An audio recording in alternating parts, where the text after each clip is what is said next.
Hi guys, welcome to market Naadi. నేను ఈ options 90% of the traders అందరూ ఆప్షన్ ట్రేడర్స్లో చాలామంది షార్ట్ స్ట్రాంగిల్ చేసేవాళ్ళు ఎక్కువ ఉంటారు. ఎందుకంటే వాటిని బాగా పాపులరైజ్ చేశారు ఒక 1.5 years నుంచి. అంతకుముందు అంత లేదు, కానీ పాపులరైజ్ చేశారు.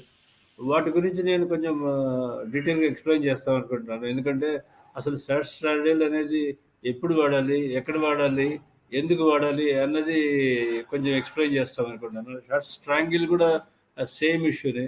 స్ట్రాంగిల్ వెయిటెడ్లో వాడితే బాగుంటుంది.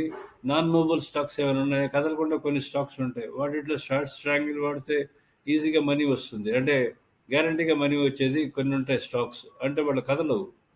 Plus simplest way of finding short స్ట్రాడల్ అనేది ఎలా ఫైండ్ అవుట్ చేసుకోవాలి అనేది కూడా నేను ఎక్స్ప్లెయిన్ చేస్తాను. దానికోసం కొంచెం ఫీడ్బ్యాక్ వీలైనంత మటుకు ఇవ్వండి. అంటే మీరు స్ట్రాంగిల్స్ చేస్తున్నారా, స్ట్రాడల్స్ చేస్తున్నారా, లేదా డైరెక్ట్ బయింగ్ చేస్తున్నారా, లేదా ఆప్షన్ సెల్లింగ్ చేస్తున్నారా, ఈ డీటెయిల్స్ కొంచెం మీరు ఇవ్వగలిగితే it's a great useful thing to me for posting a detail video and explaining to you. Please post your opinions if you feel like posting. ఎందుకంటే ఇన్ఫర్మేషన్ నాకు అందుతుంటే దానికి బట్టి నేను ఎక్స్ప్లెయిన్ చేసేదానికి ట్రై చేస్తూ ఉంటాను.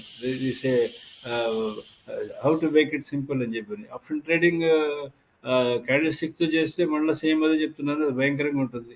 దాన్ని సింపుల్గా ఎలా చేసుకోవాలి, ఏ చార్ట్స్ పెట్టుకుంటే మీకు సుఖం ఉంటుంది అనేది ఎక్స్ప్లెయిన్ చేస్తాను. Please try to post your present option trading strategies ఏమైనా ఉంటే పోస్ట్ చేయండి. It is of great useful to me. And subscribe to us if you are happy with the content. Thank you.